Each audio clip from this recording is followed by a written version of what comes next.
Hey guys, it's your girl JBS, and I'm coming to you with my week 2 post-op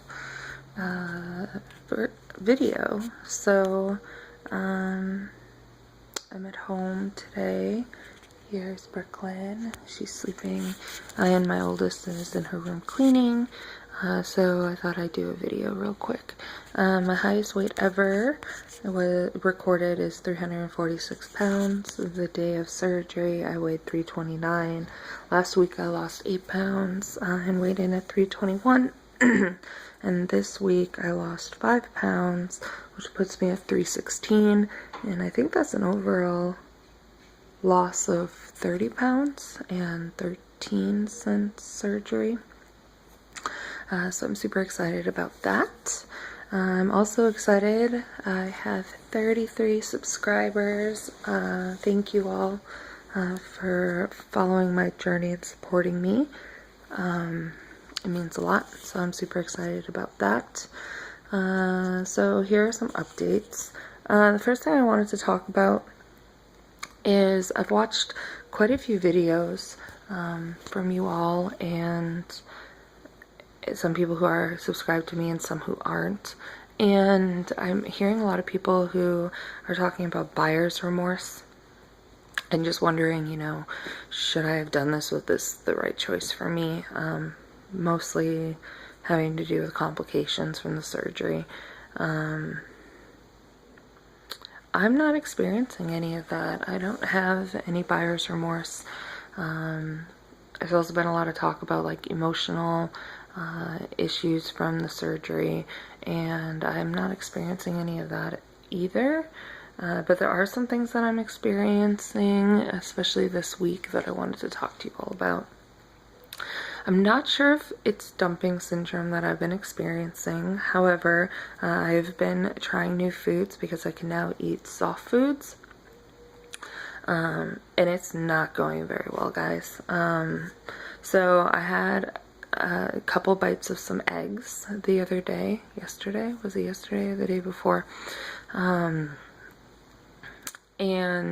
you definitely learn where your stomach is. So, like, I can feel the food go down. I can feel when it hits my pouch. And when it's something that my body's just not ready for or it doesn't tolerate anymore, whichever one that is, I'm not quite sure, it hurts so bad. And the only way I can describe the pain is like when I got out of surgery and I woke up from anesthesia and I had this severe pain in my upper stomach that was like gas, or I don't know what it was, but that's the same pain that I'm experiencing when I'm trying these new foods that aren't working very well. So I ate eggs. I could feel it sit in my pouch, and it was so painful. So painful. I started burping uncontrollably. I just wanted to vomit and get the eggs out of me, and my body actually naturally just expelled the eggs, and then I had some relief. But it was the most horrible, horrible pain of my life. I tried eggs a couple days later, and it's not the same reaction at all, but you can just definitely tell that my body's not ready for a lot of soft foods yet. So I think I'm going to stay and do some more liquids, and then maybe like once a day try to eat something on the soft food diet list, but I'm going to definitely take it easy. I tried some sausage and ate little, like, I have to chew till it's like mush. And sausage was okay. I had some tofu yesterday. I had to work, and we're in facility improvement week, so the Y that I work for is closed, and we're getting ready to reopen on the 2nd, so tomorrow. But I was doing all of my work that I needed to do, and a lot of us were there late, and so they ordered Thai food. And I was like, oh, well, I don't think I can really eat Thai. But again, a lot of people don't know that I had the surgery. So I was like, okay, free food. So I asked for tofu pad Thai, and I could eat the tofu. I did fine with that. I tried some pad Thai noodles. And I did okay with that. I couldn't eat very much, and again, had to chew like crazy. But that's about it for all that I've really tried. away from like the full liquid diet. I'm doing really well with my fluids. I just carry my water bottle around with me all the time and sip, sip, sip, sip, sip. And make sure that I'm always drinking. I'm also enjoying Gatorade, so I've been drinking a lot of Gatorade and ice water as well. And that's, you know, that's keeping me hydrated. I'm still getting about 2 to 3 protein shakes in a day, which is getting me my protein intake. I think, is it 70 grams? I think I'm supposed to be getting 70 grams in of protein a day. And one Premier protein shake is 30. So I'm getting 60 to 90 grams of protein in when I drink my shakes. So that's pretty good. I also wanted to do a quick response to a video that I watched from Yvette. Yvette's Losing to Gain. And if you're not following her, you should follow her. She's awesome. She has been doing the weight loss thing on her own. So she hasn't had surgery. But she did VEDA, so vlog every day in August. VEDA, yeah. And she did a great job, by the way, making different videos, you know, for 31 days. I don't know how she did it. I don't have the time, nor do I have the, you know, idea of different topics to do for 31 days, but she did great. But her last video that she posted for VEDA was about weight loss surgery, and so I kind of wanted to talk a little bit about that. She was kind of asking, you know, what's the best surgery to get? Is it worth it? You know, if you've had it or someone that you know really close to you's had it, how do you feel about it? Do you regret it? All those kind of things. So I wanted to talk about that just a little bit. So obviously having weight loss surgery 2 weeks ago, I don't have a lot of experiential things to talk about. I definitely don't regret it. I think it was a good choice that I made for myself and for my family so that I can be healthy for them. It's definitely not a fix-all. You still have to work at it. I mean, yeah, hearing I lost 8 pounds and then, you know, you lost another 5 after that, and some people lose a lot more and some people lose less, but it's always a lose. Seems like you don't really have to do the work, but you do. You have to be really conscious. Gosh, I was doing so good, guys, and then I yawned. You have to be really conscious about what you're putting into your body and making sure that you're only doing things that you can tolerate, and that's a lot of work, as well as, you know, making sure you're walking and staying hydrated, and you just have to be a lot more conscious about things. I did a lot of the like regular, you know, dieting of like Weight Watchers or diet pills or shakes or, you know, all those other things, and you have to be conscious with those too. But here it's a little bit more serious because you've got this pouch and, you know, the staple lines, and there's certain things that you can and cannot eat anymore, and so you just have to be more conscious about it, and it's a lot of work. But I don't regret it. Ask me in a few months. I feel like I'll have a better grasp of things then, but for right now, I think it's a great thing that I did. As for what the best surgery is, I think that each person's different, and each surgery can be good or bad depending on the person, and you and your surgeon are the best people to make that decision. I know somebody very close to me who had vertical sleeve gastrectomy, the VSG, and she loves it. She's a year out. She's lost a lot of weight on it. She still has some ways to go with it, but, you know, she definitely would do it all over again if she had to, and it's been life-changing for her.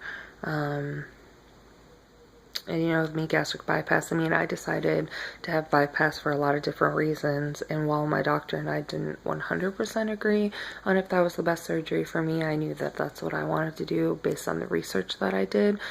So I'd say do a lot of research on all the different types of surgeries that there are out there, and there's even more, like duodenal switch, which I did think about doing, but I didn't know, you know, too much about it.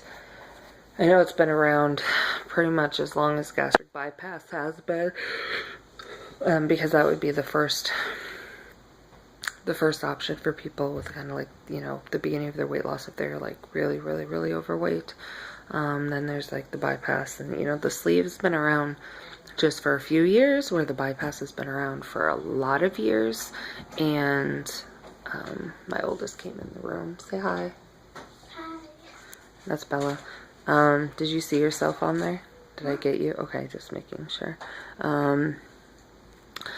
For me, getting gastric bypass surgery, it came down to, it's the Cadillac of surgeries. So I know that the doctors know what they're doing. There's lots of research around it. There's lots of technique improvements. It's not like back in the day where you hear all these horror stories, and Yvette talked a lot about that, about, you know, I need to re-educate, because this is what, you know, I remember from when this came out and we were hearing about gastric bypass. It was pretty scary.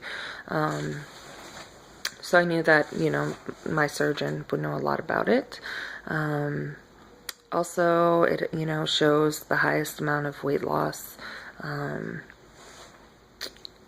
of all the surgeries. Again, you know, we don't know much about the sleeve, and the sleeve could produce higher weight loss than the gastric bypass. It's just not as old as gastric bypass is with research data. So, you know, who knows? In another 5 years from now, we might have different things that say that that's, you know, the better surgery to have than gastric bypass if you're overweight. So I think it's really just kind of dependent. There's lap bands as well, and I know a lot of people who are severely overweight don't think about lap band because we think, oh, it's not going to help us lose a lot of weight. But in my journey with some of the doctors and the nurses and people that work at like Northwest Weight Loss Center where I went through, they had banding because that was like the new thing. When they made their decision, and you know, they were pretty overweight as well and lost a significant amount of weight. It didn't come off as quick as with the VSG or with the Roux-en-Y, but you know, you're still seeing, you know, now year to date, them losing just as much weight. It might have taken them longer, but it did happen slower. So there's some benefits to that too. Obviously, we all know if we lose weight slower that we don't have as much loose skin. You don't risk having to get your gallbladder taken out as much from, you know, drastic weight loss like the VSG and the Roux-en-Y causes rapid weight loss. So the likelihood of you needing your gallbladder being taken out eventually is pretty high, as well as loose skin because you lose so much weight so quickly, and it's hard to regulate. So, you know, I don't think that there's a right or wrong what is the best surgery. I think it just has to do with what is the best surgery for you and your doctor coming up with that decision. Or, you know, you could do like I did and do a lot of research and decide which one you feel you really want to go for, and then just hope that you have a doctor who will back you up, which I did. Dr. Chalk was awesome. So I don't have another doctor's appointment with her until the 16th, Tuesday, 16th of September. So I'll have an update then. I'm still planning on doing weekly updates with my weight and anything that kind of happens in that week. But yeah, that's my update. For those of you who are subscribed to my channel and have been, you know, on this journey longer than I have, are the things that I described with when I ate eggs considered dumping syndrome, or is that just, you know, something completely different? I would definitely like to know. So if you could leave it in the comments below, that would be awesome. And until next week, I hope everybody has a great week. Congratulations to my surgery sisters. We're doing great. I can't wait to hear your updates. There's a couple other people that I'm subscribed to that I can't wait to hear updates from, especially Lost Cali girl. Does anybody know what's going on with her? She hasn't posted in a while, and she actually was having surgery around my first surgery date. And I definitely want to see where she's at. But yeah, so hang in there, guys, and I will see you next week. And until then, make sure you like, subscribe, watch my other videos if you haven't, and I will talk to y'all soon. Bye, guys.